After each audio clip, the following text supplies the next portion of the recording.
Tumeshukuru sana nyinyi wazee wa kwenyu vile mmefika huko Bondo, na tunakaribisha watu wengine pia wote wakuje huko Bondo kuaneza omba na sisi na kukuja kutembelea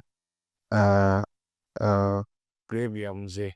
On October 2025, Raila Odinga died abroad, aged 80 years old, and was laid to rest in his home soil. With this burial came not only an end but a beginning, a new generation stepping forward, new alliances forming, and old tensions resurfacing. At the heart of this story, Raila Odinga Junior recently installed as head of the Odinga family after his father's death. He stands at the crossroads of tradition and politics. Meanwhile, within the party structure of the Orange Democratic Movement (ODM), a public stand emerges. The party's national chairperson and governor of Homa Bay, Gladys Wanga, makes a pronouncement that the former Deputy President Rigathi Gachagua is not welcome in Bondo, and yet, on the same grounds, Raila Junior says something different, a welcoming message that breaks with this party's messaging. Tumeshukuru sana nyinyi wazee wa kwenyu vile mmefika huko Bondo, na tunakaribisha watu wengine pia wote wakuje huko Bondo kuaneza omba na sisi na kukuja kutembelea grave ya mzee.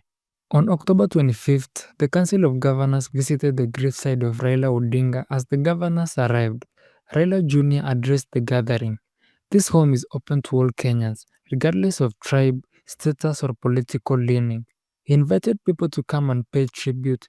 This was in stark contrast to the message from some ODM officials just days earlier, who had declared that Gachagua and his allies should stay away.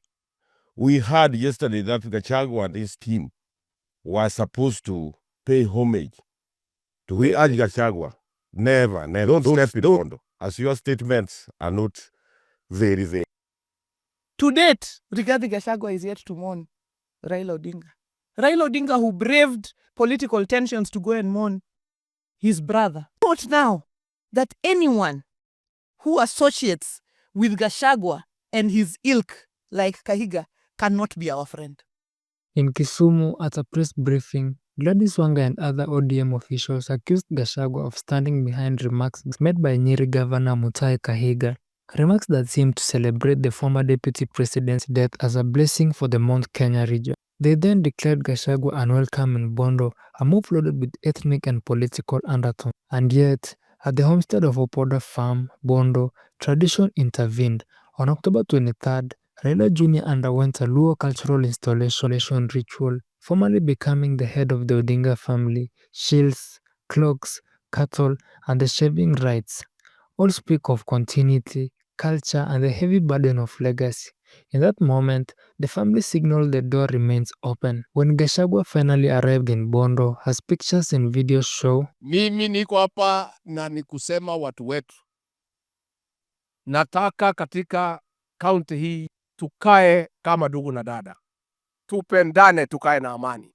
Hapa tuko na majamii ya kila aina na tunataka uungano, umoja wa Wakenya katika kaunti hii. A new chapter opened. Despite warnings, despite the party line, Raila Junior invitation stood. The message was simple: you are welcome. The icon, the site, the symbol of the Odinga legacy was space for everyone, even those previously deemed outsiders by party officials. What does this mean? On one level, it is a family matter, succession, inheritance, and culture. On another, it is deeply political. In Kenya's landscape of tribe and region, the gate of the Odinga homestead becomes a symbol. Will it be a space for reconciliation or continue to reflect the fault lines of ethnic and party? Raila Junior's gesture suggests open doors, yet the party stance suggests closed ones. The tension is real.